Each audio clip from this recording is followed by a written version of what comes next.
Today we'll cover systems of equations and we'll go over functions as well. So let's start with lesson 10. There are several ways to solve a set or pair or system of linear equations. One method is to graph the equations to see the point of intersection. Another method is to start with your first equation, find the value of either x or y for your first equation, then substitute the value you found into your second equation to solve or find the solution for your system of equations. And we'll see examples of this as the lesson progresses. Let's consider the graphical method of solving systems of equations. The equations that we saw in lessons 7 and 9 are examples of linear equations. So that means that they have two variables, x and y, and can be visualized on the coordinate plane using straight lines. Two or more linear equations make up a system of linear equations. So when you're solving a system of two linear equations, it means that you're simply finding the values that your unknown variables represent. In this case, our unknown variables are x and y. The solution would then give you the x and y coordinates of the point at which the two lines, the two lines in your system of equations intersect, and you can express the solution as an ordered pair reflecting the standard form x comma y. One way to solve a system of equations is by graphing each equation using a t-chart. And we saw examples of t-charts in lesson 7 when we worked on finding solutions using t-charts. And so after you've completed your t-chart, you can then proceed to graph your system of equations using the values generated while filling in your t-chart. Graphing a system of linear equations allows you to see a pictorial representation of the intersection or the point at which your two systems or your two equations intersect. So let's take a look at the steps that you would follow then when you're graphing a system of equations. First thing you want to do is set up an x and y t-chart for each equation rather. During the step, you would need to find two ordered pairs, one for each equation, and then you can proceed by letting or by setting x equal to 0, then solving for y. And once you've done that, you can then set y equals 0 and solve for x. And so once you've found your ordered pairs, you can use your ordered pairs to graph both equations. And finally, you want to look for the point of intersection between the two lines that you just graphed and express the point of intersection as an ordered pair that takes on the standard form x comma y. And this will make more sense in the examples that follow. GED test tip. You may be asked whether a point is a solution to a system of equations. And so you can use either one of the methods that we've just discussed and that we're going to see in more detail to find the solution. Here we're being asked to graph the equations 6x plus 3y equals 12 and 5x plus y equals 7. So this is an example of a system of equations because we have two equations. Our task is to find the solution to the system of equations. And to do this, we need to first identify for each equation a specific value of x and a specific value of y that would make each respective equation true. And revisiting our earlier note, the solution for this system of equations will be the point where both lines intersect. So back to the question, let's start with the equation 6x plus 3y equals 12, the first thing that you want to do is set one of your variables equal to 0. The t-chart we discussed earlier is visualized here. So let's begin by setting x equal to 0. So when x is 0, let's find out what y is. 6 times 0 is 0, so we'll be left with 3y on the left-hand side and 12 on the right-hand side. And what do we do to isolate y? We're going to divide both sides of the equation by 3. So on the left-hand side, 3 divided by 3 is 1, leaving you with 1 times y, or 1y, or just simply y. And then on the right-hand side, 12 divided by 3 is 4. This means that when x is 0, y equals 4. And that's what this t-chart is showing us right here. So we can then proceed by setting y equals 0. 3 times 0 is 0, leaving us with 6x on the left-hand side. So to isolate x, we divide both sides by 6. 6 divided by 6 is 1 on the left-hand side, and on the right-hand side, 12 divided by 6 is 2. This tells us that whenever y is 0, x is 2. We can then test the value of x that we just found to see if it yields the correct value of y. So let's plug in 2 into our first equation. 6 times 2 is 12. To isolate y, let's move 12 over the equal sign, and we know that anytime that we move a value over the equal symbol, it changes signs. So if we move positive 12 over the equal sign, it becomes a negative 12 on the right-hand side. 12 minus 12 is 0. So now we have 3y equals 0. To find y, we need to divide both sides of the equation by 3. 3 divided by 3 is 1, leaving us with y on the left-hand side.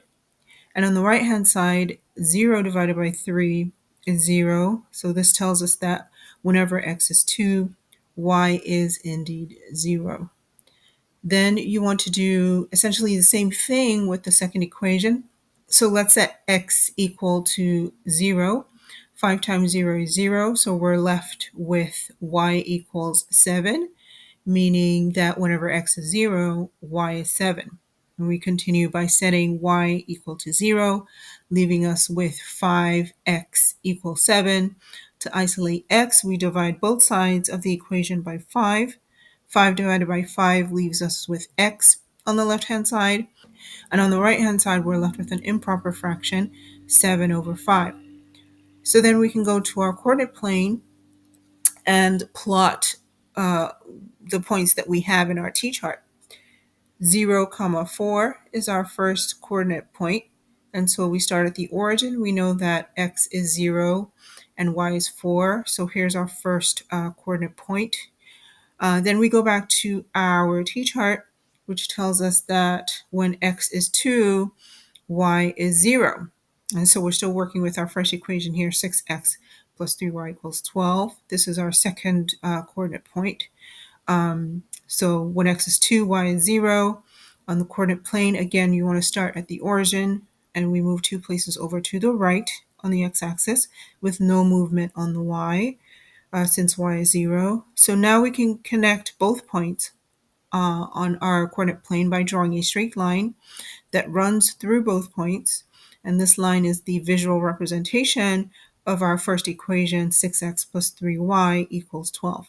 And so for our second equation, we return to our t-chart for the next set of ordered pairs associated with the second equation, 5x plus y equals 7.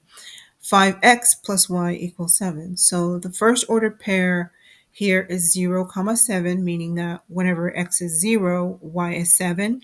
So on the coordinate plane, starting at the origin, there's no movement on the x-axis, but we move 7 places upwards on the y. And so we plot our first point, 0, 7. Then for the second point, we know that when y is 0, x is 7 over 5. The decimal equivalent of 7/5 is 1.4.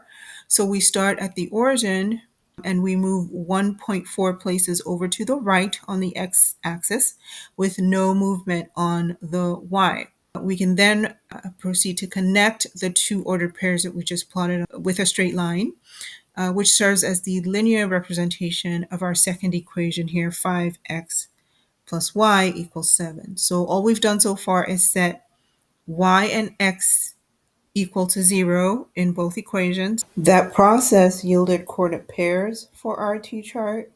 We then proceeded to plot our coordinate pairs on our coordinate plane.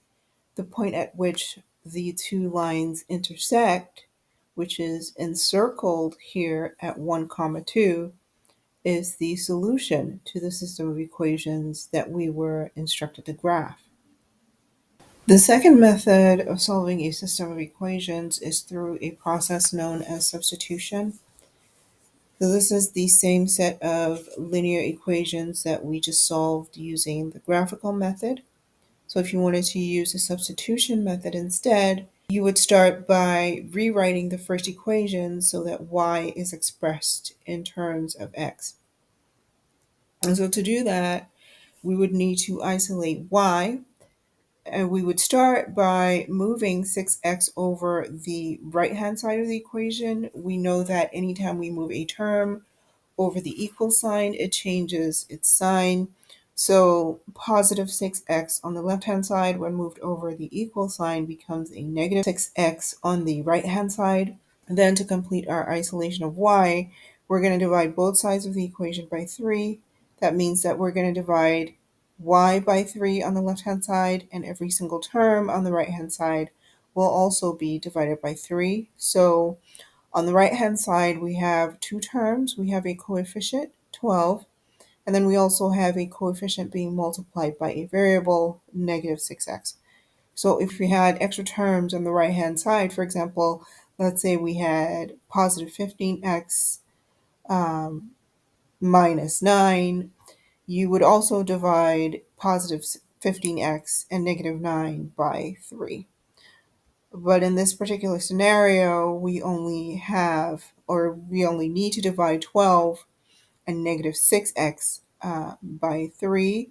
So 12 divided by 3 is 4, and negative 6 divided by 3 is negative 2. Negative 2 times x is negative 2x. Again, all we did was divide both sides of our equation by 3. On the left-hand side, 3 divided by 3 is 1. 1 times y is y, so we're left with y on the left-hand side. And on the right-hand side, 12 divided by 3 is 4. And negative 6 divided by 3 is negative 2.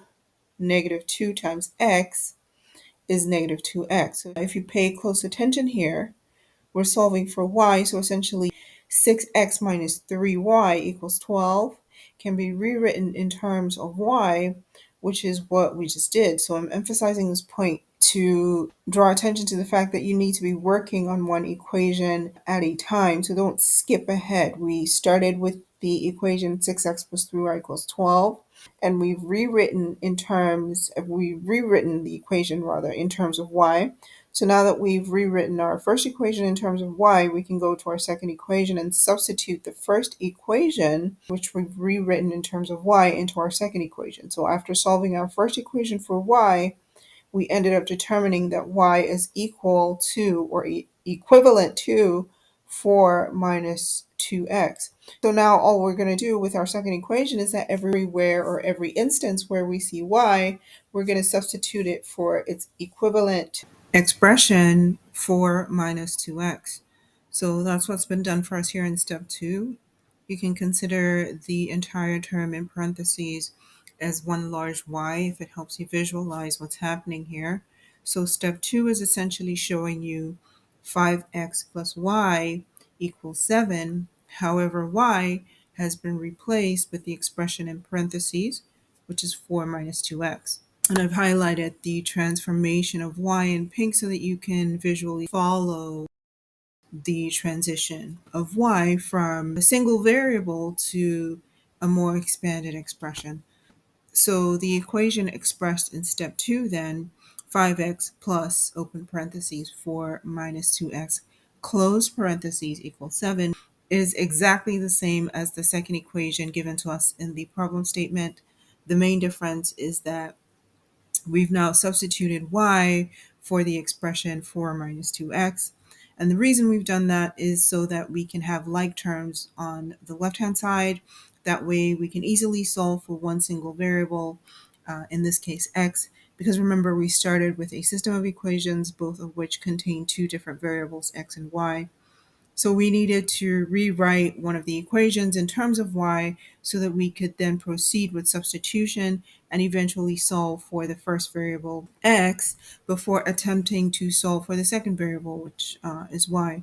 So looking at our equation that contains the substituted expression for y, we know from previous lessons that when we have an expression in parentheses and no coefficient written outside the parentheses, we automatically assume that the coefficient is 1.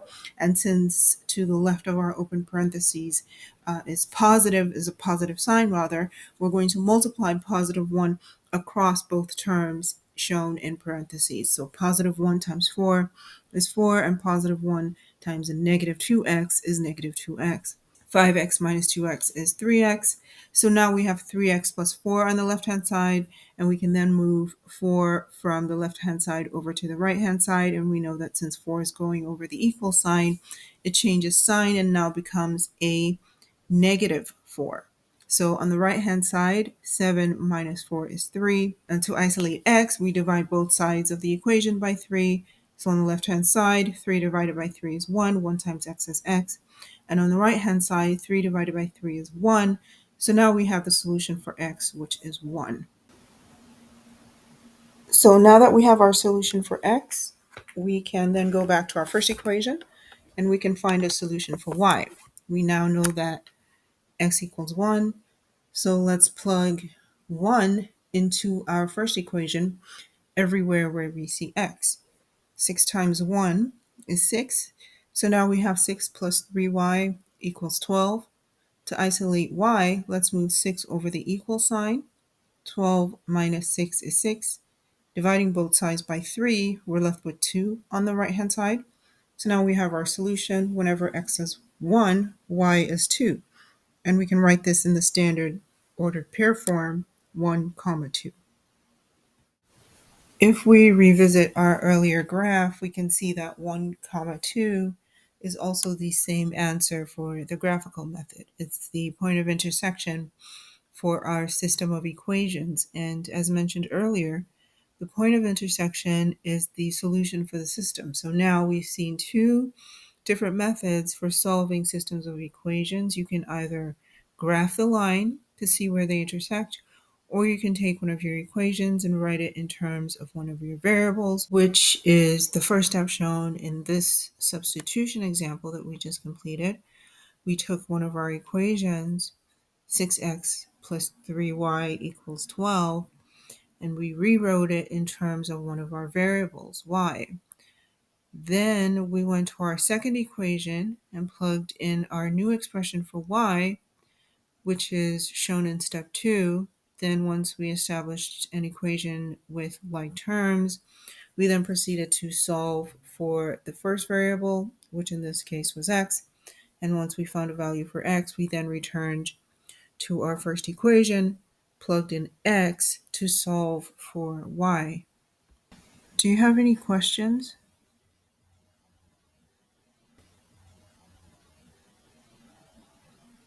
No, I'm good. You can keep going. Okay, good.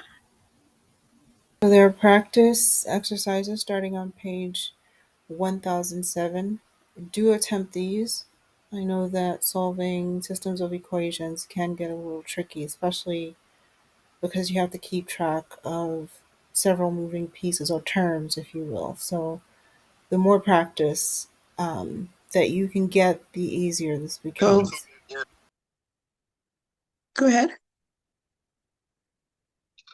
Oh, don't keep actually pressing the button. No, I'm good. And I gotta get caught up on these latest practice things, but Yeah, because yeah. we're almost there, right? Like it's I think we have 2 classes left if I remember correctly. And then the test is next year, which sounds like it's still far away, but it's just a couple weeks away. So try to get caught up, okay? Yeah, I So will. okay.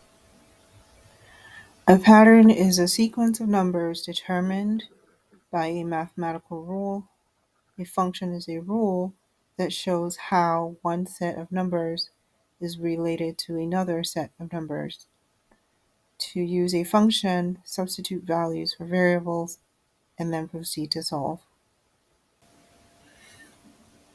A pattern is a series of numbers or objects whose sequence is determined by a particular rule.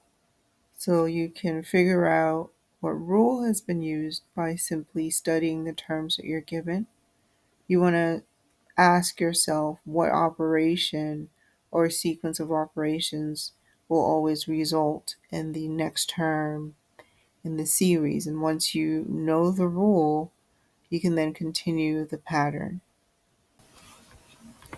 In this example, we're asked to find the seventh term in the sequence 1, 2, 4, 8, and 16.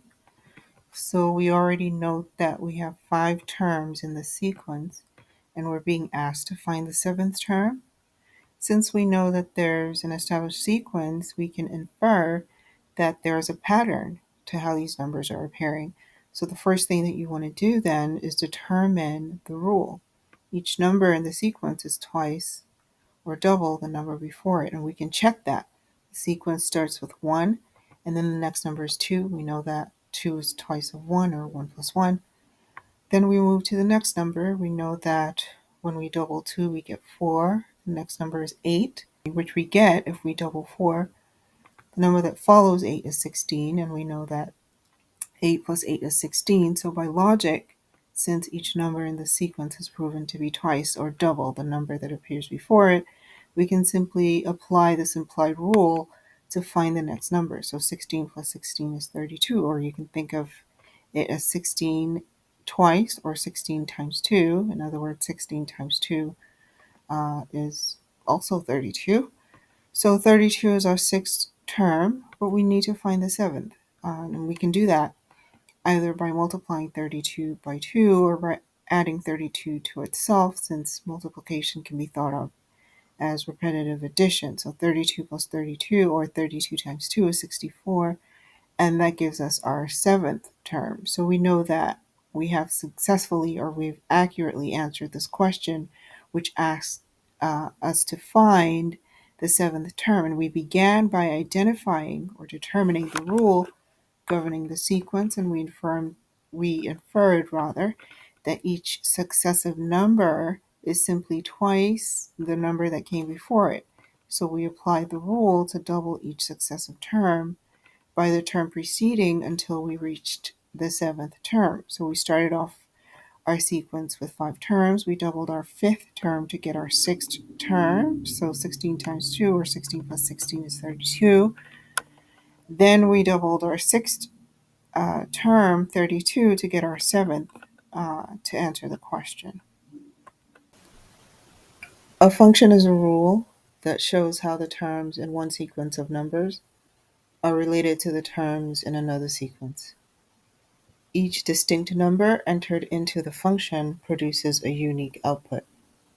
For example, given information about a sidewalk vendor that charges $1.50 for a slice of pizza, we can generate a pricing chart that gives us information about the price a customer can expect to pay as the number of slices increases. So the pricing chart illustrated here shows how much it would cost to buy 1 to 6 slices of pizza. In the first column on the chart, we have the number of slices and the cost, and each number in the first row corresponds to a price in the second row.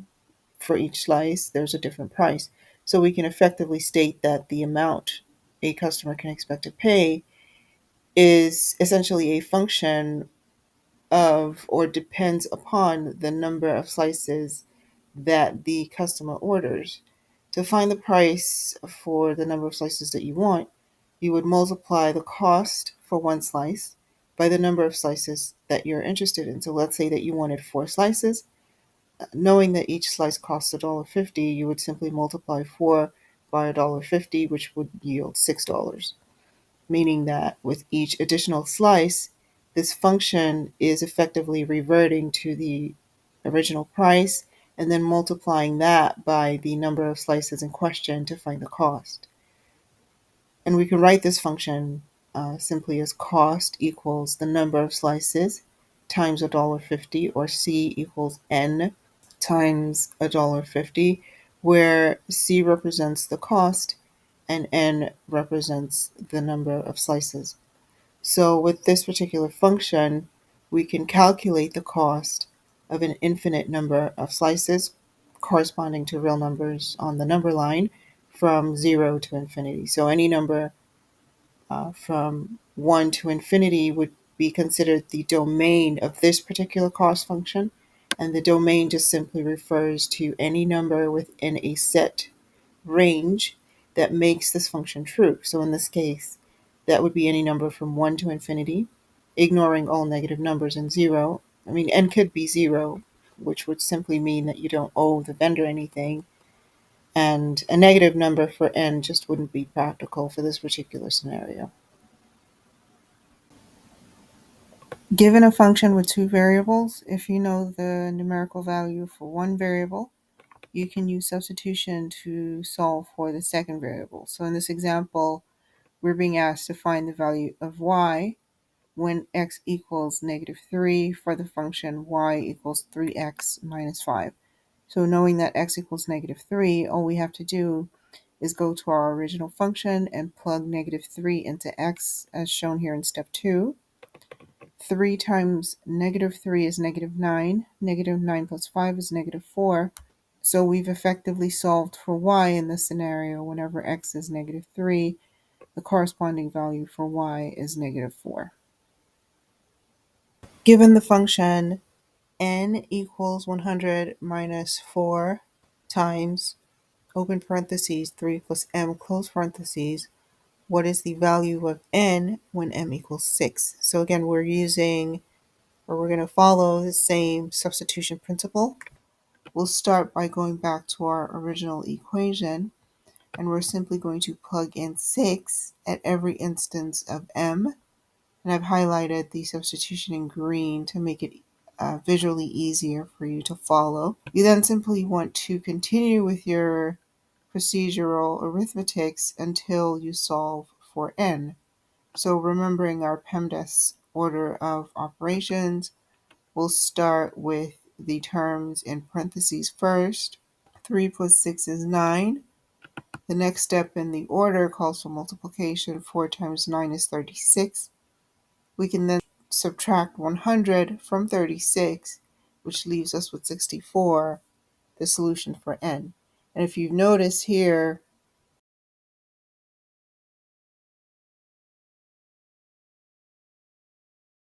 where we are applying exactly the same concept of substitution, except instead of substituting a single value, we substituted a group of terms or an entire expression representing a single variable. So for example, once we determined that y equals 4 minus 2x, we substituted the group of terms on the right-hand side of y into the second equation. In the example we just completed, the substitution approach is more straightforward because we're working with a variable represented by a single value, which in this case is 6.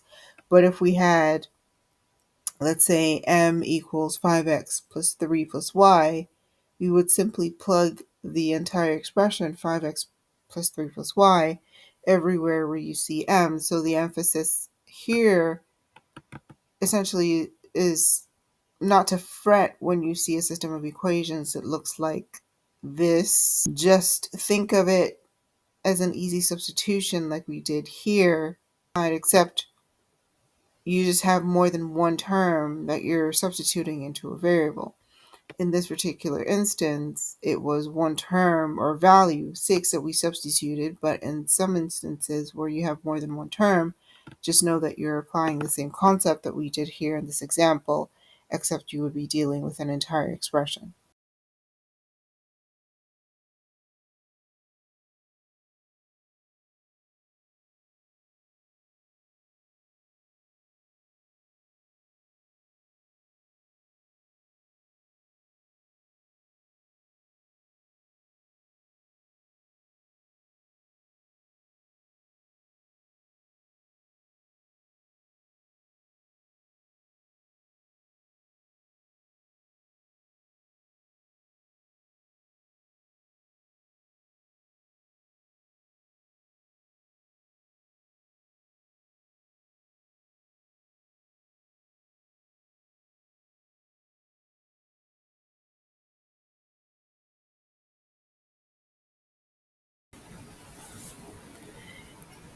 In this example, we're told that Celino Advertising is completing a series of print ads for a client.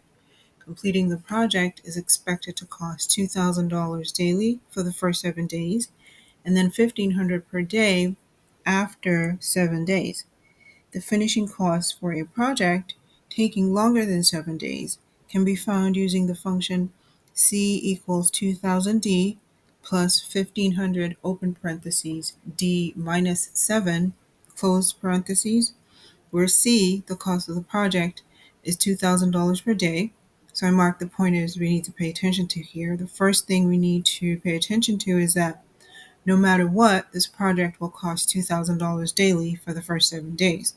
So we need the first part of the expression of our function to portray this. 2000D accurately reflects this, and we can think through that by replacing D with any number between 0 and 7, with 0 being the minimum number of days worked and 7 being the maximum. So obviously, if you don't work, D in this scenario would be replaced with 0.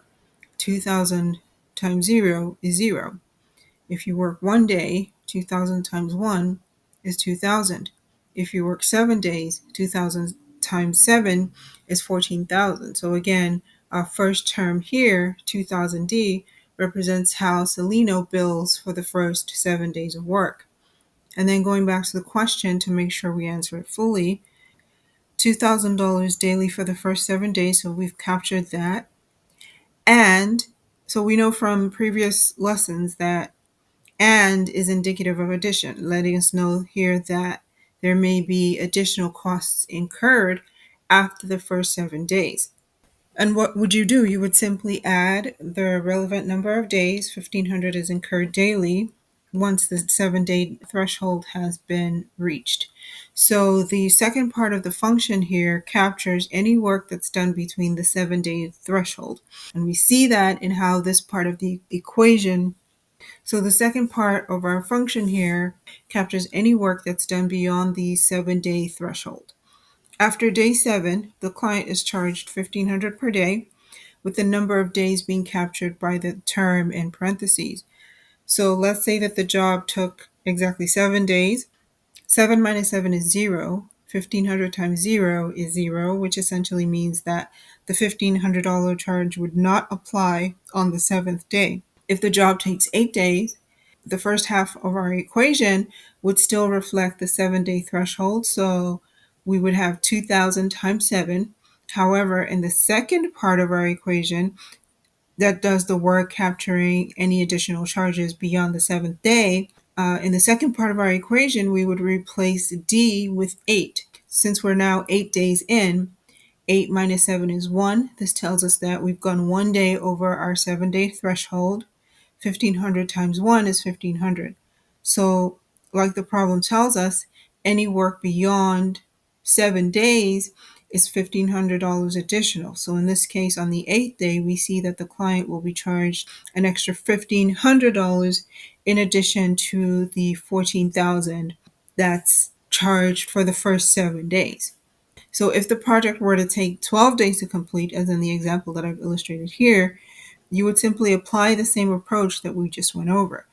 In the first half of our equation, we'd reflect the 7 day cutoff for which Celino can charge $2,000 per day. We would then add that to the second half of our function that captures the additional number of days beyond the 7 day threshold. So 12 minus 7 is 5. Since 5 additional days are required, each of those additional days will see a $1,500 charge. 2,000 times 7 is 14,000, and 1,500 times 5 is 7,500. 14,000 plus 7,500 is 21,500, which would be the cost for finishing the project over a 12-day period. You may be asked to use functions to make comparisons. Nita decides to join a health club. She gets brochures from 2 health clubs and compares the plans. Health Stars Fitness charges a one-time membership fee of $250 and $8 per month. Freedom Health Center charges $25 per month. At both health clubs, the price, P, Nita will pay is a function of the number of months M that she attends the club. The functions are as follows. For Health Star Fitness, we're told that they charge a membership fee or a base rate of $250. That means essentially that we're going to have to pay this $250 before we can join the club. Then after joining, we can access the $8 monthly rate. So let's say that you're going to join this Health Star Fitness Club for 5 months. To figure out how much you would need to pay them, you would start with the base rate. In other words, start with just your membership fee. And then you would add the outcome or the product of multiplying 8, the monthly fee, by M, the number of months that you've decided that you want to be part of the club. So let's say that you wanted to join Health Star Fitness for 5 months. 8 times 5 is 40. 40 plus 250 is 290, which is how much you would have to pay to join and then maintain your membership at this particular fitness club over a 5-month period, right? For Freedom Center, on the other hand, there is no base rate. They just tell you straight up that it's $25 per month. So if you wanted to work out at Freedom Center for 5 months, 25 times 5 is 125. And so that's the rate that you would be paying there. If you think about it, this fitness example is a more simplified version of what we saw here. Essentially, you can think of this $250 base rate as having the same functional form as the terms on the left-hand side of the addition sign, except the base rate that we see here is capped at 7 days, whereas in the fitness example, the base rate is applied no matter how many months that you're interested in being a member. So in this case, to work out what you would owe the fitness club, you would plug in the relevant number of months, multiply that by the price per month, and then add the product or the outcome of your multiplication to the base rate. Nina plans to move in 18 months. If she attends a health club until she moves, which one offers the better price? So back to our equations that we specified, we know that for Health Star Fitness, she has to pay a base rate or a membership fee of $250. And then in addition to that, she has to pay $8 a month.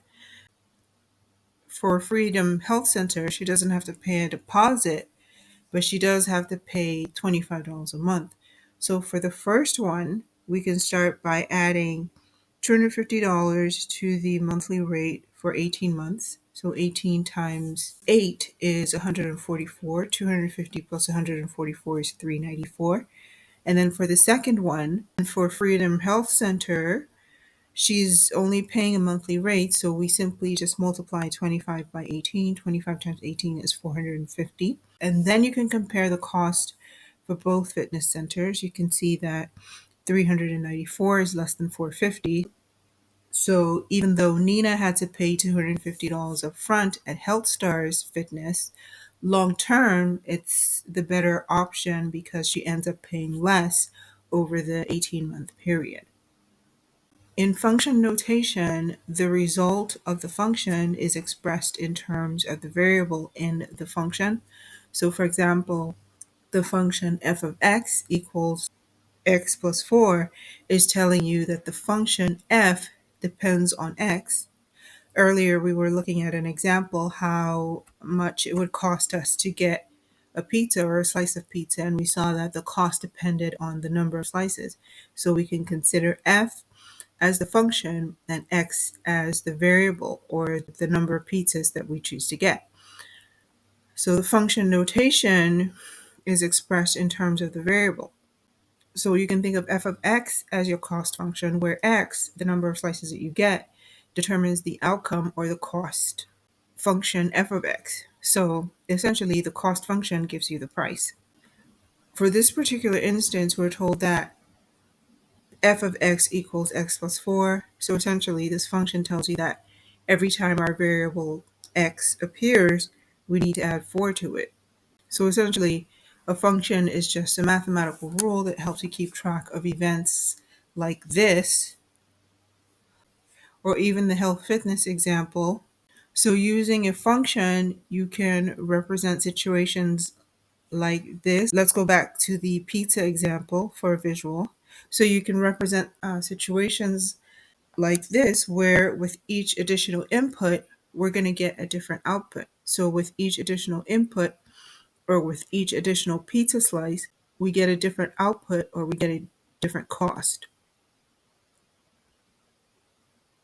So essentially, when you hear the word function, just know that it's representative of an event wherein, or it captures a type of event wherein when you change the input, you get a different output. So for this particular function, whenever you change the input, which is x, you get an output, which will be x plus 4. So this right-hand side represents your input. F of x on the left-hand side represents your output. So anytime you vary the variable, or you change the variable, or you change the input, you'll get a different output. And that's essentially what we're doing here with the pizza slices.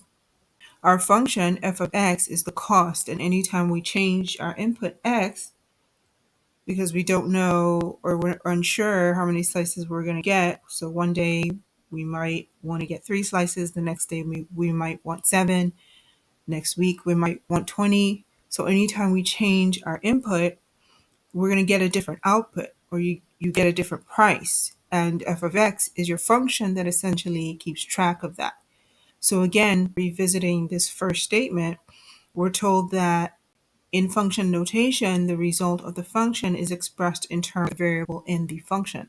So for example, f of x equals x plus 4. So if you see x on the left-hand side, you should see x on the right-hand side, because the entire function is keeping track of your input and letting you know that anytime your input varies, your output, or f of x, is also going to vary. And so both the input and the output have to be expressed in terms of the same variable, okay? And that's all that this is telling you. And I know that that was a long-winded explanation, but I think you'll see the reason why I took time to clarify this concept of functions in the examples that follow.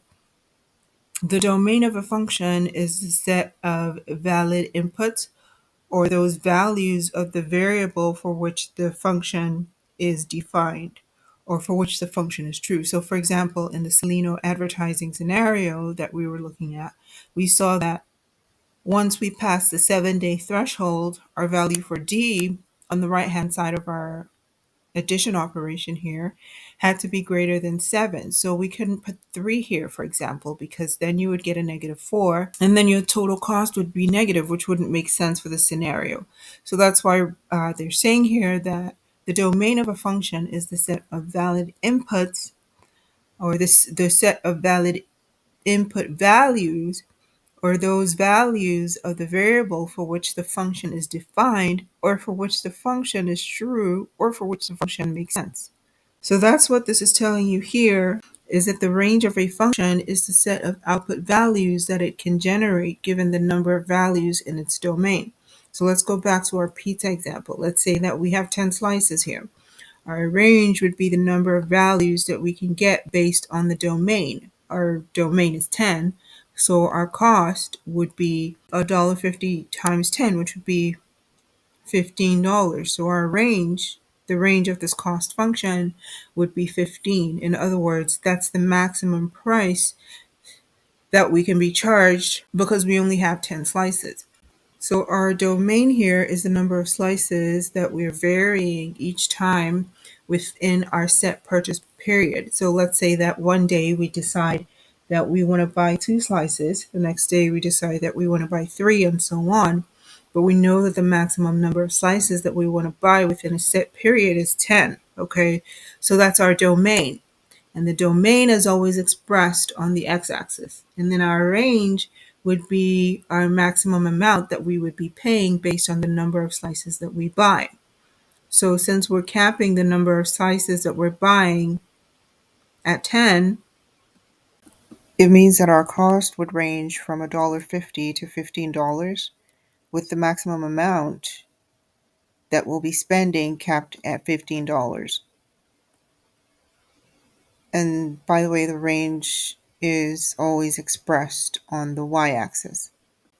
So again, for this particular function, our domain would be between 1 slice and 10 slices of pizza, and our range would be between $1.50 and $15. I'm introducing this early on purpose because I believe it will make the discussions that follow a little bit easier to understand. So let's reread these key ideas now that you have a better understanding of what's being communicated here. In function notation, the results of the function is expressed in terms of the variable in the function. For example, f of x equals x plus 4. The domain of a function is the set of valid input values, or those values of the variable for which the function is defined, or for which the function has a solution that makes sense. The range of a function is the set of output values that it can generate given the values in the domain. So in terms of the domain, if it'll help you think about the domain of a function, you can revert to our advertising example where we said that negative values wouldn't make sense simply because it would not make sense for the advertising company to work for you and then owe you money, right? And if you want to think about the range of a function, we could go back to the pizza example where we've decided that we want a maximum of 10 slices. So our price range will be between $1.50 and $15, and it would be capped at 15, which would be the cost of the maximum number of slices that we're interested in this case 10. So in other words, the output of our cost function depends on the number of slices we get. So if we get 1 slice, we pay $1.50. Or if we decide to get the maximum number of slices that we're willing to pay for, which is 10, that would cost us $15. So the amount that we're willing to spend will range from $1.50 to $15 depending on the number of slices that we get. Functions can be written with function notation. Take the function in example 1 of the previous lesson where C, the cost of finishing a project, was set to equal 2,000 plus 1,500 open parentheses D minus 7 close parentheses, where C represents the cost of finishing a project, with D representing the number of days it took to complete the project. In function notation, the cost would be written as f of D, where D is the number of days, so f of D would replace C, and the function would be written as f of D equals 2000D plus 1500 open parentheses D minus 7 close parentheses. The notation f of D is interpreted as the function of D or f of D. So again, this is just a more mathematically acceptable way of expressing a function. The domain of a function is the set of values for which the function is defined or makes sense. In the example shown here, the domain represents all the values that D can take, and since D is the unit of time, it can't be negative. Further, in this case, if D is less than 7, then the function begins to subtract from the $2,000 a day cost of finishing the project, which doesn't make sense. As I explained earlier, $2,000 per day is the rate for the first 7 days, and then additional costs are incurred beyond the first 7 days. Also, no days cost less than $2,000. Let's say that you have a project that only takes 1 day. You would plug in 1 everywhere where you see D. So 2,000 times 1 is 2,000. Plugging in 1 on the right-hand side of the plus sign leaves us with a -6, right? And that doesn't make sense here since we can't have a negative number in this portion of the equation, or it just wouldn't apply because the daily rate of $2,000 only applies to the first 7 days. So this portion on the right-hand side of the operation in this particular equation just wouldn't apply because it's a 1-day project that we're talking about in this instance. And this $1,500 rate only applies to any work done after the first 7 days. So if the project only took you 1 day, you don't need the second part of the function, since you would only need to calculate the cost for 1 day, which would be 2,000 times 1. So all this note is saying is that no days cost less than $2,000. So for example, if you plugged in 0 everywhere where you see D, that means you essentially didn't hire the company, you don't owe them any money. If you go ahead and hire the company, the minimum that you would have to pay is $2,000, as we've just gone over. Therefore, the domain is D greater than or equal to 7. This was another mistake that was in the book, by the way, so be mindful of that when you're revisiting this. The inequality should be greater than or equal to 7, not less than equal to 7, okay, as we've just established. Because any value greater than or equal to 7 allows this function in its entirety to be true after you've taken account for the first 7 days, of course.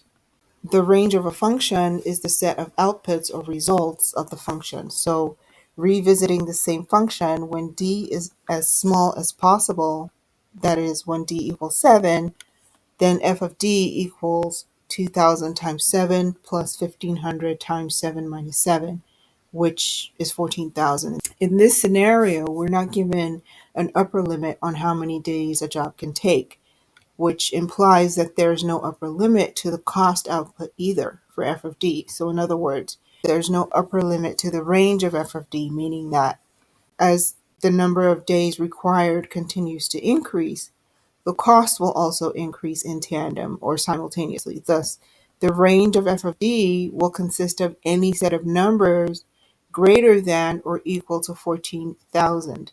In other words, this company is essentially telling you that you can hire us for however many days you need. If you want to hire us for 300 days, just know that you would be paying 2,000 times 7 for the first 7 days, and then 1,500 times 300 minus 7, or 1,500 times 293 for the remainder of the days. Then you would add the two products together to figure out how much you owe. If you wanted to hire them for 50 days, you would pay 2,000 times 7 for the first 7 days, and then 1,500 times 50 minus 7 for the remaining 43 days. And then, of course, you would add the two products together to figure out how much you owe for the 50 days. This example involves a quadratic expression, and we're told to find the domain of a function f of x equals 1 over 1 minus x squared. So again, we've already established the definition of a domain. We know that it is the set of values that x can take on to produce a defined value or outcome for f of x. And from our previous lectures, we also know that division by 0 is undefined. So essentially, what we're being asked to do here is to find the domain of x, in other words, the set of solutions or the set of values that x can take on to make this equation true, whilst also making sure that this equation is not undefined.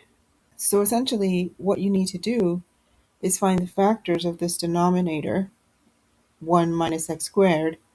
And if you remember our lesson on factors, fundamentally, this is a quadratic expression.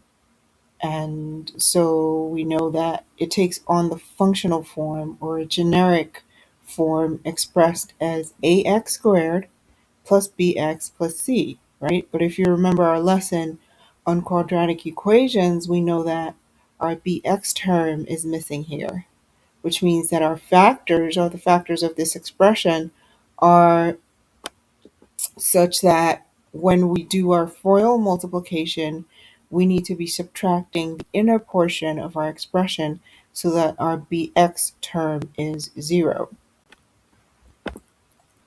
So when I was learning this concept in calculus, we were using TI-92 calculators, which would allow you to plug in the expression into the calculator, which would then help you graph the solution, and then you'd be able to sort of tell the solution set for the domain. But I think what the book is trying to establish here is that there are a certain group of quadratic expressions that have a set or an expected solution, or that have well-known solutions, if you like, and 1 minus x squared is one of them.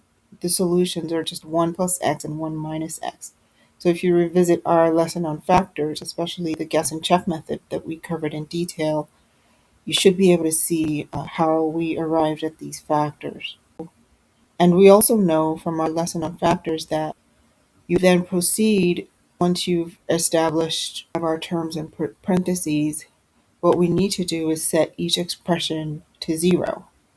And so you would get two solutions, x equals positive 1 and x equals negative 1.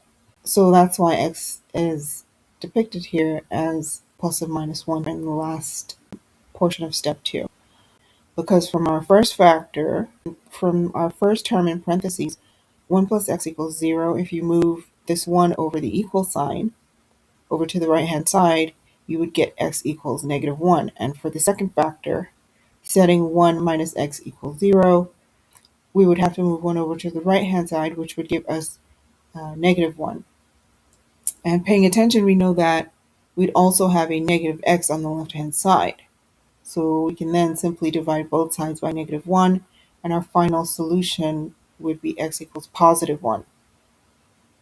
So if you need more clarity on any of the steps so far, please revisit the lecture on factors, where we covered this topic extensively and in detail. So for this particular expression, the domain is all real numbers on the x-axis that do not include this solution set of x equals 1, positive 1, and x equals negative 1, right? So in other words, the domain is all real numbers that do not include positive 1 or negative 1 strictly on the x-axis. And I thought this example would be almost impossible to understand without visualization. So I grabbed this graphic from Socratic.org, where the same example is available with the visualization of what's happening with this function. So, a quick sidebar, I should point out that this graph of the solution is not in the book, okay? But this visualization just shows you that if you were to draw this function, so remember when we started here at the beginning of the lesson, we discussed that there are two methods or two approaches to finding the solution of a system of equations, right? The first way or the first method is by graphing the equations and then figuring out where they intersect, where your graphs intersect. And the intersection point would be your solution. And then the second method was through substitution, which we did here. So in this example, if you were to graph this quadratic function that we've been given, it would look like this graph that's illustrated for us here by Socratic.org. And this graph is simply letting you know that at negative 1, so let me zoom in, you can see that this function does not touch the x-axis at x equals negative 1 and at x equals positive 1. Instead, the function actually breaks apart and continues into perpetuity along the y-axis. So if you were to draw a vertical line at x equals negative 1 and a vertical line at x equals positive 1, you would note the behavior of this function along the y-axis into positive and negative infinity on the y, right? And you would also notice that this function never touches the x-axis at x equals 1 and at x equals negative 1. And that's because if we were to plug in either negative 1 or positive 1 into our quadratic equation, so let's start with negative 1. If we were to plug in negative 1 in the denominator of our quadratic equation, replacing x squared with negative 1, negative 1 squared is 1. 1 minus 1 is 0. So this function is undefined at x equals negative 1 because division by 0 is undefined. So it essentially has no solution at x equals -1, which is what is illustrated on the graph here. The graph itself, in its entirety, represents all the possible solutions for our function. And we can see here that when x is -1, the function is undefined, and we've just proved that by plugging -1 into the quadratic equation. And because the function is undefined at -1, the graph depicts that by showing no contact with x equals -1 on the number line, right? And so -1 is not part of the domain of this function. The same thing happens when x equals +1. If we look at the graph of this function, you see that this particular set of solutions, or this graph of this expression, never touches the x-axis at x equals +1. And on the y-axis, looking at everything above the x-axis, the graphical output, which is the set of solutions for this function, from 0 into positive infinity on the y-axis, okay, we see a U-shaped formation that never touches our imaginary vertical lines at x equals -1 and x equals +1, which are the 2 points of discontinuity in the domain of this function, as we've established earlier. And still looking at the y-axis, from 0 into -infinity, in other words, everything below the x-axis, we see symmetry in the behavior of the function as it dips and skates near both points of discontinuity, again, never touching. If we were to draw a vertical line at x equals -1 and x equals +1, we'd see clearer that this graphical solution never touches, but just skates along the y-axis on the left-hand side at x equals -1, and also does the same thing, skates along the y-axis at x equals +1 on the right-hand side. It skates along into infinity on both sides, never touching either -1 or +1, the 2 points where this quadratic equation is undefined, as we've established earlier. That's kind of impossible to see from just looking at the outcome of the third step here, right? But essentially, what this question is asking you to identify is the domain of this function. And the domain is fundamentally a set of numbers that you can plug into this particular equation to make it true. In other words, the domain is a set of values that x can take on to produce a defined value of the function, or a defined output. On the y-axis, looking at everything above the x-axis, the graphical output, which is the set of solutions for this function from 0 into positive infinity, we see that the graphical output has a U-shaped formation that never touches at x equals -1 and at x equals +1, which are, again, the 2 points of discontinuity in the domain of this function, as we've established earlier. And still looking at the y-axis, 0 into -infinity, in other words, everything below the x-axis, we see symmetry in the behavior of the function, in the sense that it skates near both points of discontinuity, but never touches. So reiterating, if we plugged in -1 into our quadratic equation, looking at the denominator, -1 squared is 1. 1 minus 1 is 0. 1 divided by 0 is undefined, and so this function would be undefined at -1. In other words, -1 is not a solution for this function. Or at -1, this function has an undefined or range, and we see that in the graph. The graph is showing you here that at -1, this function never touches, or there's discontinuity in the behavior of the function at x equals -1. The function essentially skips x equals -1. It continues into infinity along the y-axis, both above and below the y-axis, but never touches the x-axis at this particular point.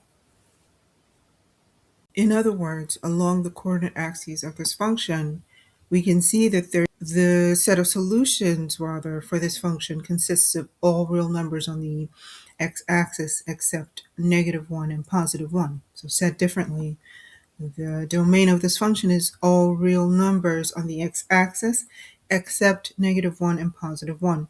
If you think of this in terms of, or rather, if you remember our lesson on factors, when we were tasked with looking for the factors of an equation, all we were doing was trying to find a solution for our expression. So essentially, we were trying to find a value of x that would make our entire expression true by producing a corresponding value of y. So if you apply that lesson to what's going on here, we can see, or we can test any value of x that is greater than +1. So if, for example, x equals 5, we could plug 5 into this equation. 5 squared is 25. 1 minus 25 is -24. 1 over -24 is going to be some tiny number, so plugging that into our calculator, we get -0.0416. So over on our coordinate axis, if we were to plot the ordered pair 5, -0.416, we would see that at x equals 5, the corresponding value for y is a tiny negative number, very close to but never touching the x-axis on the right-hand side. Okay, and so you can imagine that this continues for any value greater than 5 onwards into positive infinity, as depicted here in the graph. And you can test this out for yourself by selecting random values of x that are close or that are greater than 5, and you'll find the corresponding value will always give you a tiny value for y, close to but never touching the x-axis. This would be true for any value of x greater than +1. You can also test values for x less than -1. So looking at the left-hand side of the axes, any value that we pick for x that is less than -1 would also yield an output value of y that is minuscule and close to but never touching the x-axis. So if we look at the behavior of the function above the x-axis, the U-shaped graph we see here can be replicated by picking values of x between -1 and 1. So let's say, for example, x is -0.9. If we plug -0.9 into our equation, -0.9 squared is 0.81. 1 minus 0.81 is 0.19. 1 divided by 0.19 is 5.26. And we can see from the graph that when x is 0.9, the corresponding value for y would equal or match the output we just found, which is 5.26. At the origin, when x is 0, going back to our function, in the denominator, 0 squared is 0, 1 minus 0 is 1, 1 divided by 1 is 1, meaning that when x is 0, y equals 1, and we can see that modeled on the graph. Looking at the origin, when x is 0, or there's no movement on the x-axis, we see that the corresponding value for y is exactly +1.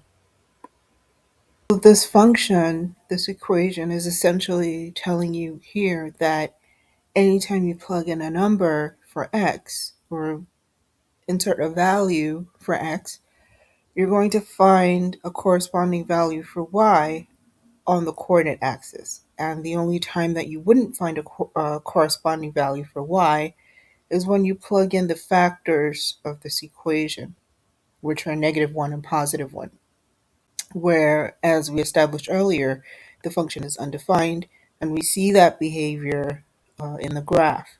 We see the function, or the graph, breaks up and has several moving pieces from -infinity up to -1, and then between -1 and +1, and then beyond +1.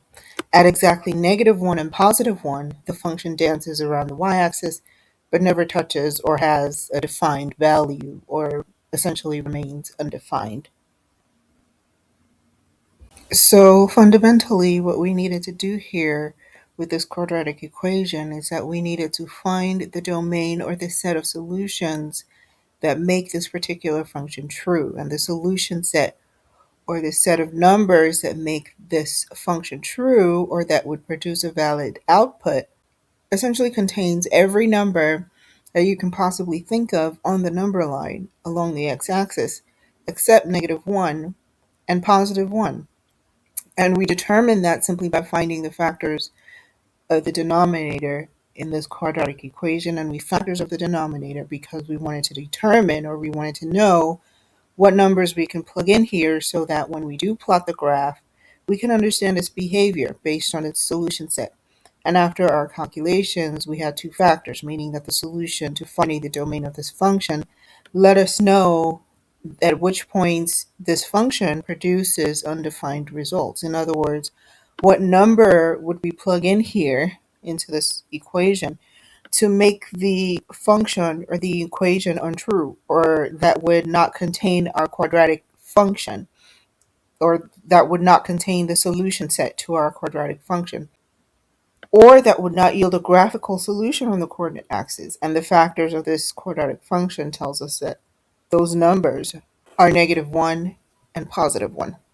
So if we were to summarize everything that we just covered, we could simply state that, looking at the x-axis, if we were to start from -infinity up until -1, this function would have an output, or a corresponding y value, that would yield an ordered pair that we can graph, and that graph would look like what we see on the left-hand side of the coordinate axes. At -1, however, the function is undefined because division by 0 is undefined, so the function essentially skips. Same thing happens with +1. Now between -1 and +1, so pay attention to the portion of the graph above the x-axis, you can see that the function is defined, and you can play with numbers on your calculator here by simply plugging any value between -1 and +1, as we covered earlier. Plugging in any value between -1 and +1 into the original function would yield a corresponding value for y, resulting in an ordered pair that you can plot on the axes. The same is true for any value of x beyond +1. So again, the only time that we would not get an ordered pair, resulting in discontinuity in our function, would be at x equals -1 and x equals +1, because both of these values are not in the domain of the function, which is essentially what step 3 is telling you here. Sometimes you may be given a function and an input value and then asked to solve for the output. And sometimes you may be given the output and be asked to solve for the input. In either scenario, the question will always provide enough information for you to figure out the main function. In this particular example, we're asked to find the range of f of x equals x squared. So the first thing that you want to do is determine the domain of this function. We're going with the assumption here that any number can be squared. So based on that assumption, the domain of this function, x squared, is basically all values of x, meaning that if you consider the number line, you can pretty much select any number between -infinity and +infinity. And once you've made your selection, you can plug that number into your function, x squared, and you'll get a solution or a corresponding output value for y. So you can think of f of x as y. If we replace f of x with y, you'll realize that that's essentially what we've been doing up until this point. So for example, if we said that y equals x squared, right? And we said that x is equal to 1, what would be the value of y?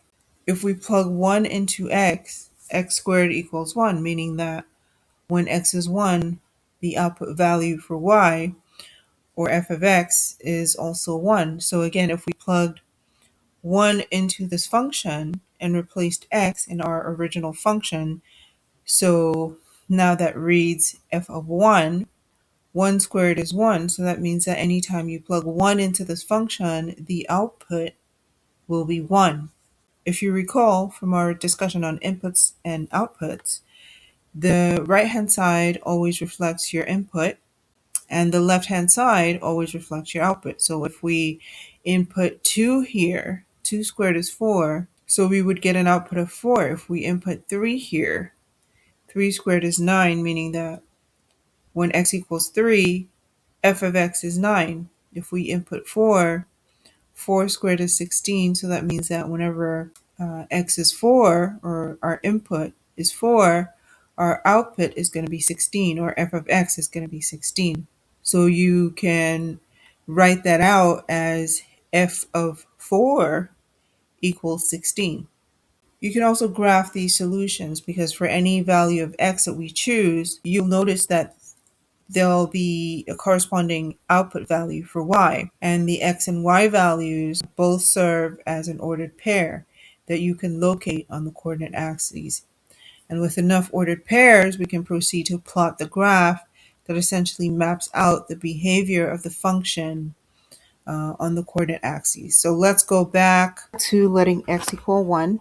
When x is squared, our output, or y, is going to be 1. As you can see here, our y-axis is now relabeled as f of x. So whenever you see f of x on a graph, you can think of it as your y-axis. And the graph of this function basically helps you visualize what happens anytime you change your input, or your variable, or your x value. We can see here that on the number line, anytime our value for x changes, we get a corresponding solution, or output, or f of x, or y value on the y-axis. So let's go back to our example where we decided that x was 1. Okay, so plugging 1 into our equation, x squared is 1, meaning that when x is 1, our output, or for our function, or f of x, is going to be 1. So let's say that x is 2. 2 is 4. Looking at our number line, we can locate our value for x, which is 2. And we said that when x is 2, our function should give us an output of 4. And when we move up the y-axis, indeed we connect our graph where x equals 4, and that's relative to the behavior of our x-word function when x is 2. So when step 1 is telling you to first determine the domain of this function, it is basically telling you to first try and figure out if this function is always true, or if this function always yields a defined output value whenever you plug in some random number between negative infinity and positive infinity. So since it's possible to square any number between negative infinity and positive infinity, the domain is all values of x from negative infinity, not inclusive of negative infinity, which is indicated by the parentheses.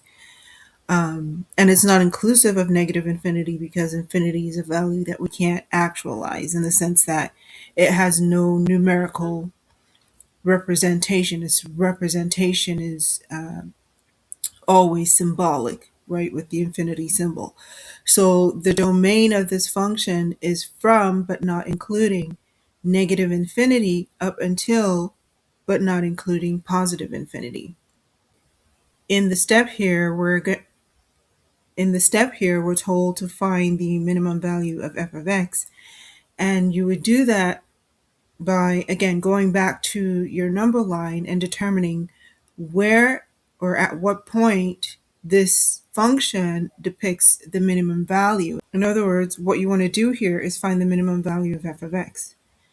And a real number, any real number that's squared, is never negative. So you can see here from looking at the graph of this function that it has no negative solutions below the x-axis. In other words, it has no negative solutions on the y-axis. It has no negative output values that we can see from 0 to negative infinity on the y-axis.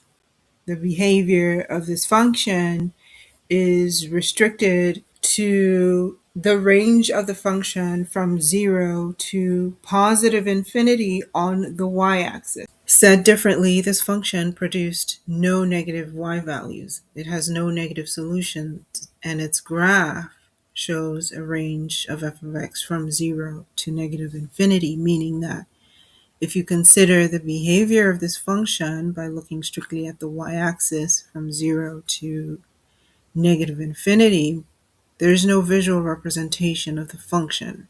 There's essentially nothing there, right?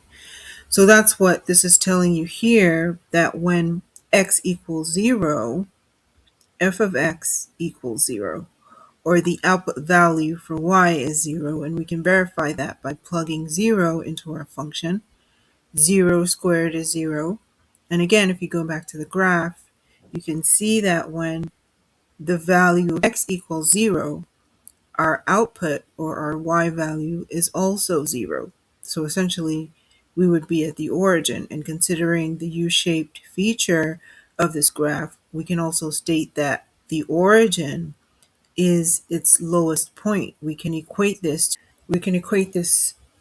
to the bottom of a U-shaped bowl, if you will, that this graph kind of resembles.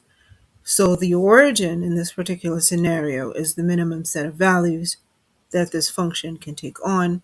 So when x is 0, f of x is also 0. Then you want to proceed by finding the maximum value of x. So as x moves away from 0, whether in a positive or a negative direction, the function f of x, or the output of y, takes on a greater positive value.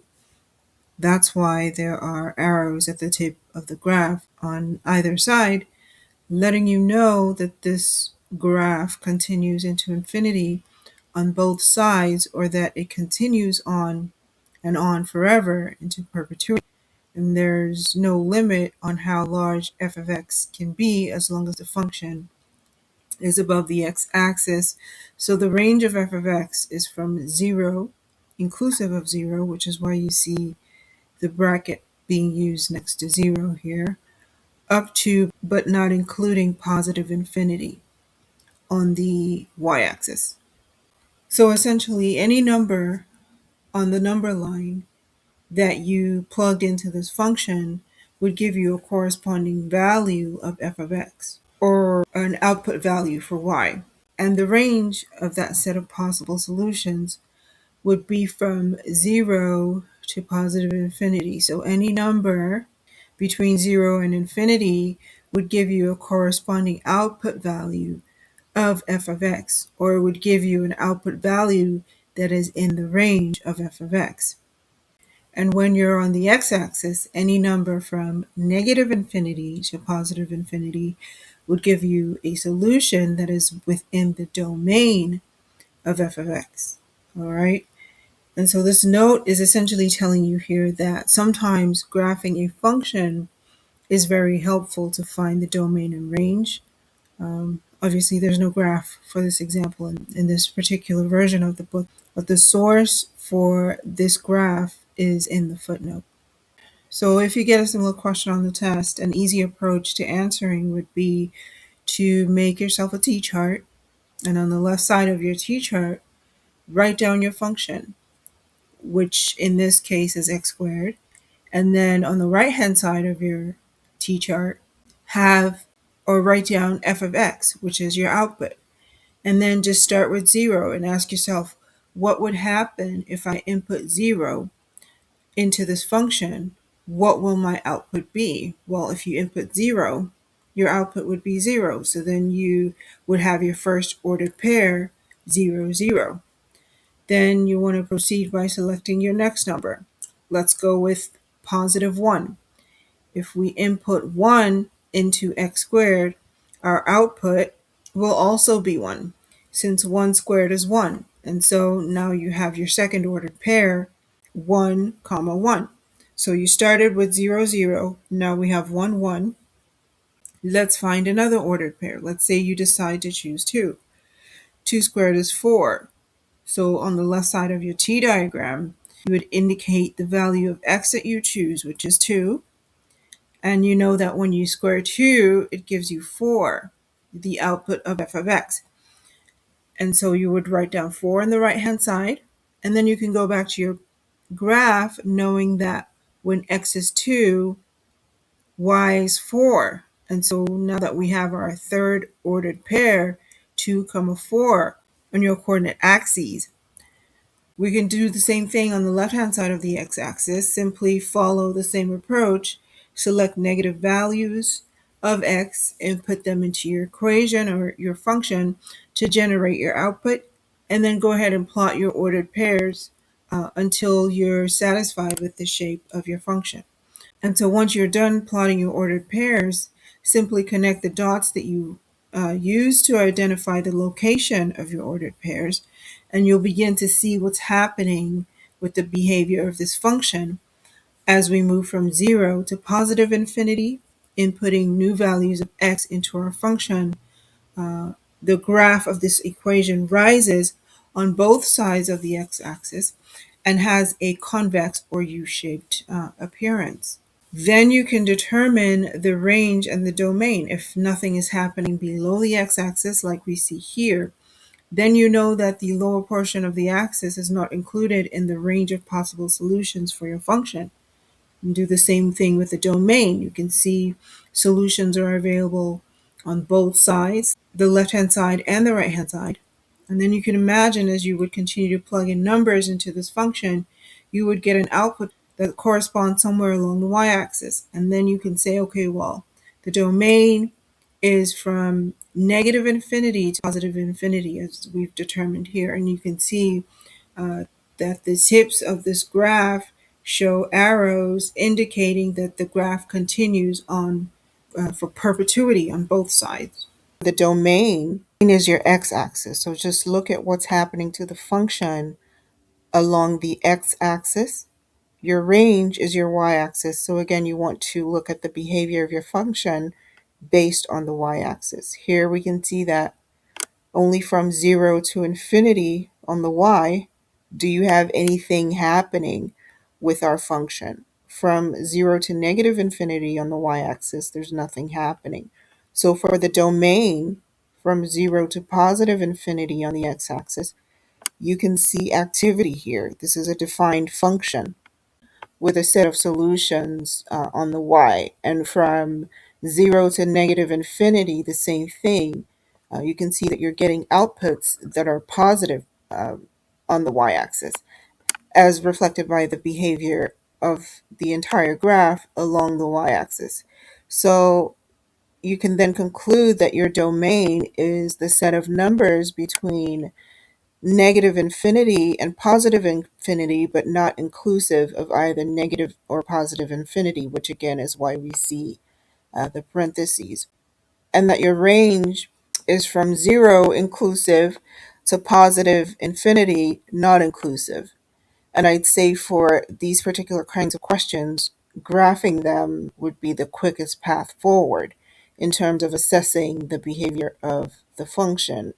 There are entire courses dedicated to understanding these kinds of functions, which I think questions like this would be a bit complex to work through without plotting the function. And as we just saw in one of our previous examples, when we're plugging in random numbers, right, we realize that when we plugged in 1, for example, this function was undefined. Same was true when we plugged in -1.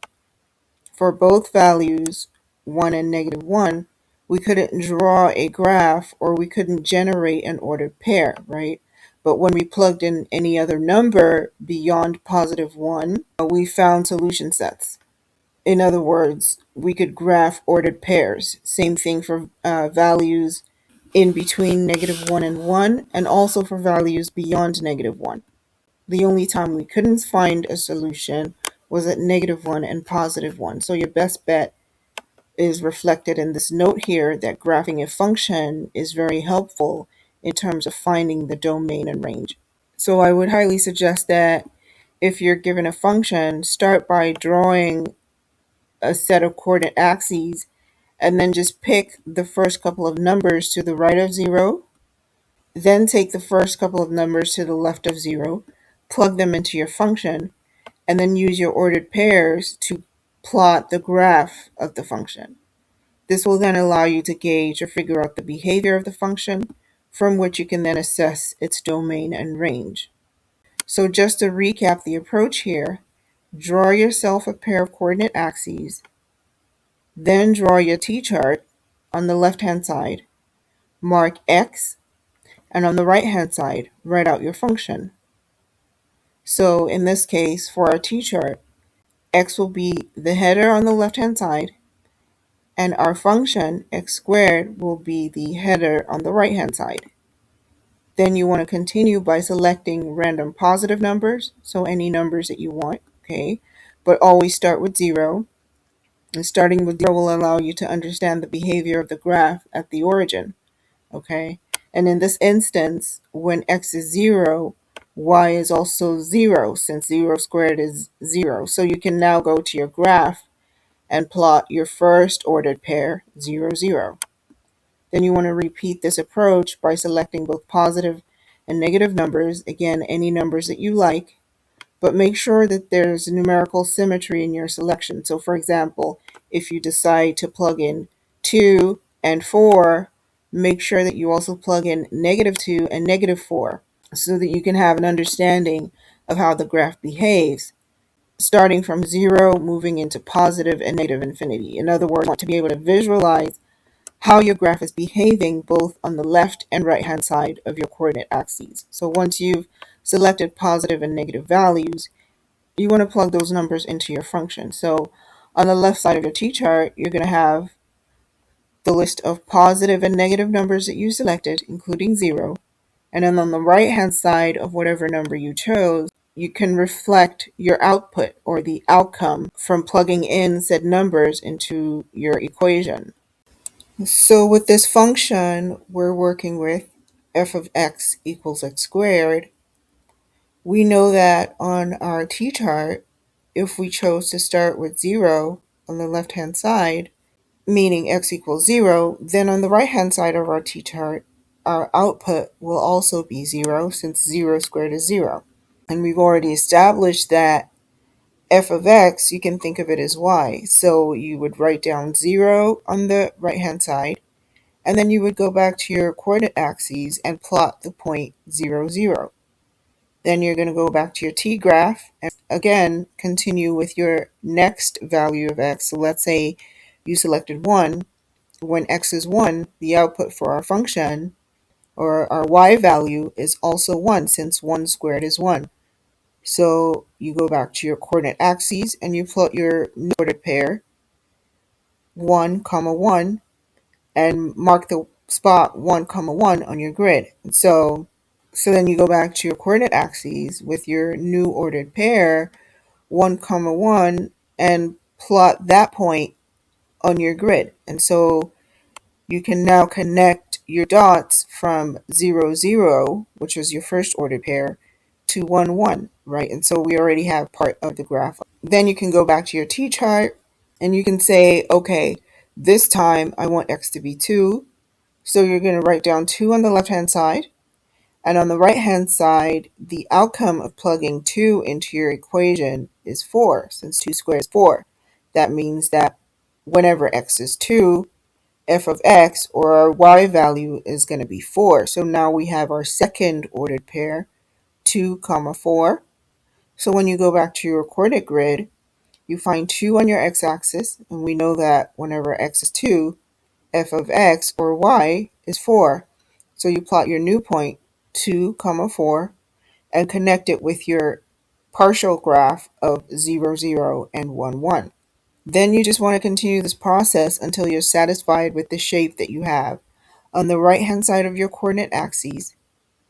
You then want to do the same thing on the left-hand side of your grid. So we already know what happens to our graph when x is 0. 0 squared is 0.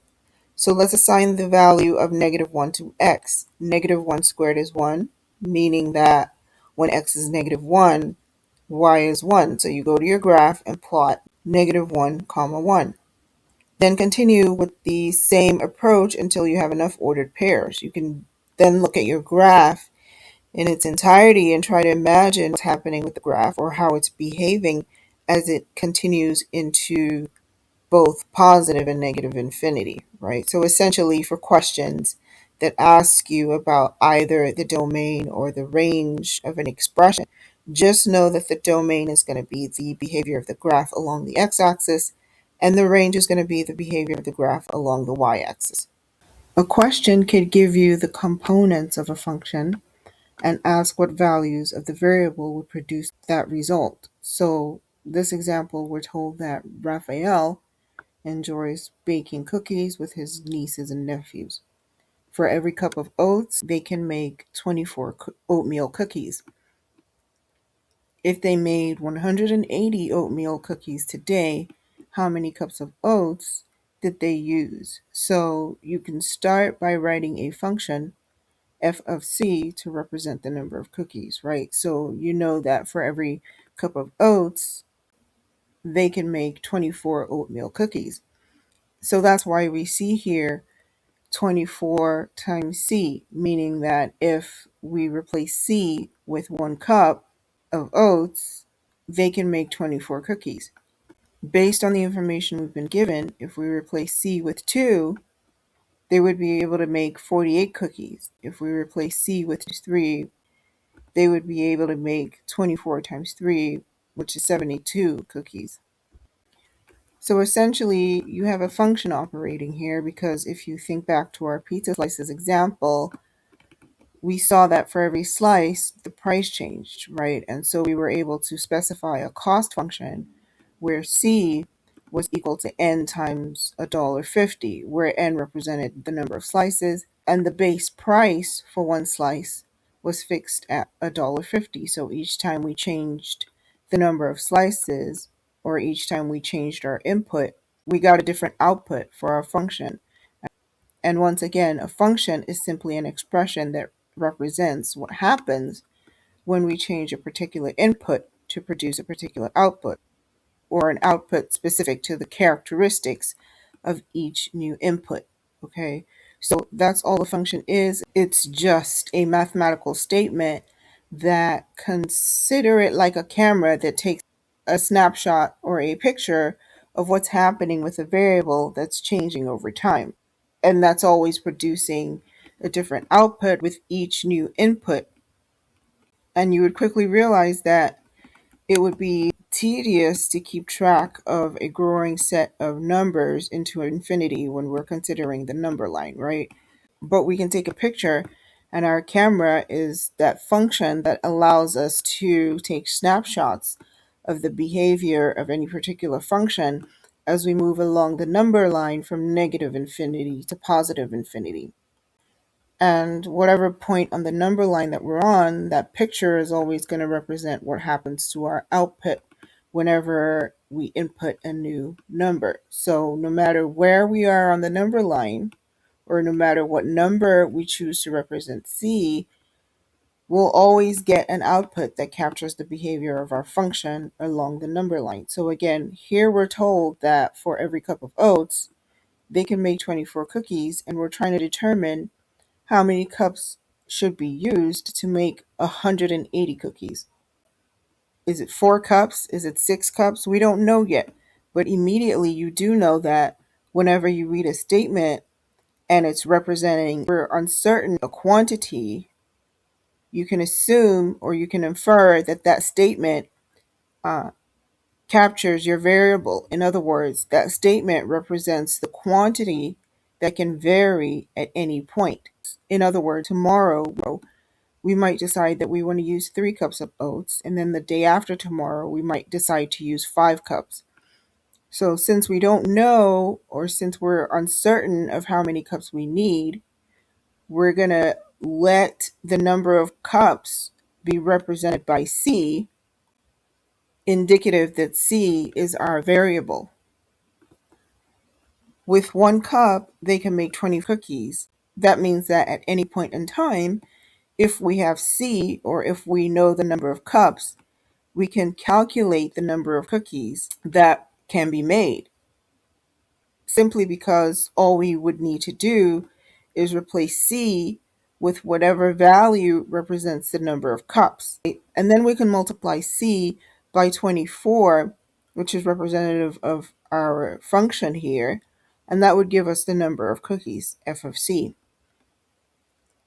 The question asks, if they made 180 oatmeal cookies, so we already know that FFC is 180.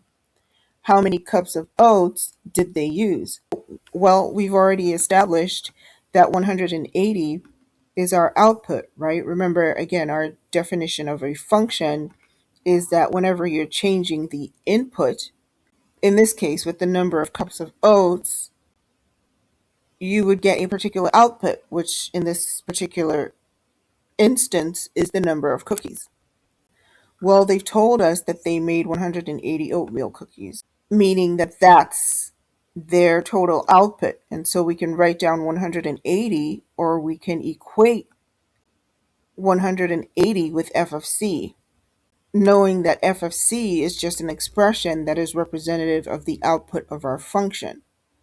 And so here we can replace f of c with 180 because they tell us what the total output is, right? And then you simply just want to set 180 equal to 24c. You would then proceed to solve for c, and you do that by dividing both sides of the equation by 24. 180 divided by 24 is 7.5. So that means that they needed 7.5 cups of oats to make 180 cookies. Because remember, 1 cup can make 24 cookies. So if you wanted to check your answer, you would simply plug in 7.5 in place of C, and then multiply 7.5 by 24. And that would get you 180. And that's what this equation is telling you here, that since 180 equals 24C, and we divided C by 7.5, to check your answer, when you plug in 7.5 into C, 7.5 times 24 gives you 180, meaning that they used 7.5 cups of oats to make 180 cookies. So again, the first thing you want to do is write down a function to represent your statement, or write down an equation to represent your statement. And we've established that a function is essentially just an equation that produces a different output each time that the input is varied, and the function essentially captures the behavior of a mathematical statement that represents a particular situation each time an input is varied. And it's the same thing we've been doing in previous examples, except now we're just using different terminology. And again, if you wanted to graph this function, as we've done with previous examples, you would simply just draw your coordinate axes and then choose random values for c. So let's say that c equals 1. Multiply 24 by 1, you get 24, meaning that when your variable, which is usually represented by x, when your variable is 1, your output, usually represented by y, is going to be 24, since 24 times 1 is 24. And so we now have our first ordered pair, 1, 24. If we choose 2 as our next value for c, you can multiply 24 by 2 and you would get 48. So when x is 2, y would be 48. So our second ordered pair would be 2, 48. And then you can just continue until you have enough ordered pairs to draw your function. And from there, you can determine the domain and the range of the function by looking at the behavior of the graph. And so you can see the progression of everything that we've been covering in terms of understanding functions and how they behave. Remember, we started with a very basic principle. We began the lesson by trying to figure out where your friend was on a coordinate grid, right? And the locations identified on the coordinate grid represents your ordered pairs. And those ordered pairs are essentially a solution to some sort of function or some sort of equation that we were not shown at that early point in the lesson, right? But we now have a clearer outlook in terms of how you actually find those ordered pairs. And you do that simply by plugging specific values into certain functions or into certain equations. And functions can take on several different forms. We see that this is an example of a function. Here's another function, f of x equals 4. So we know that functions take on different values and characteristics. Here's another example of a function. So essentially, all you're doing, I think it would be helpful if you think of this as just a fancy way of trying to represent an ordered pair that you can then plot on your coordinate axes. It might be easier to think of functions that way so that you don't get intimidated when you see a function written in terms of f of x, for example. Just know that it's essentially a fancy equation, a method of representing a mathematical statement, and when you plug in a certain value into the variables that are shown in your equation, you'll always get a specific value for y, or f of x. And once you plug in a specific value for x into your equation and you get an output, you now have an ordered pair. And with each new value of x that you input into your equation, you'll get a new value for y. In other words, you'll get a new ordered pair. And with enough ordered pairs, you can now graph your function. And the graph of your function is a visual representation of your equation, or the representation of your mathematical statement, whatever form that takes on, which could look like this quadratic expression, or it could take the form of a linear expression like this. And from your graph, you can then assess the domain and range of your function. So if you're given a very fancy looking equation on the test, you now know exactly what to do. If you're not provided with a value for x, pick one random number for x, and when you let that random number represent x, you can go ahead and get a corresponding value for y by simply plugging x into your equation. From there, you can establish your first ordered pair, and then you can go on to your axes and plot your coordinate pair. And if you repeat these steps a number of times, you will eventually get some kind of graph, and that graph would be a visual representation of your function, or your equation, or your mathematical statement. And this approach will always work no matter what kind of equation, be it a quadratic equation like y equals x squared, or a linear equation like y equals mx plus b. At any time that you pick a random value or a random number for x, just know that you'll always get a corresponding value for y, resulting in an ordered pair. And if you repeat the process enough times, you'll have enough ordered pairs for you to plot on your coordinate grid. And then once you connect all your points or all your ordered pairs, you are then able to create a visual representation of your function. In this particular instance, the graph of this function is simply a bunch of dots, or a bunch of coordinate pairs that we join together, very similar to a connect the dots exercise. We plotted a bunch of coordinate pairs. You can see that for each spot on the graph, we can read off its coordinate pair or its coordinate location using our coordinate grid. So all a function is doing is essentially, you can think of it as a mapping exercise wherein we've been given a particular mathematical expression, and you can pick very random values for x, plug those values into your function, and you'll get a corresponding value for y. And if you do that enough times, you would be left with a set of ordered pairs that you can then plot on your coordinate grid. And once you've plotted your ordered pairs, you can then connect the dots and see how the function is behaving and make assessments regarding the domain of the function along the x-axis and the range of the function along the y-axis. So that's it for today. Next class, we can go over some more examples, which I think should be helpful.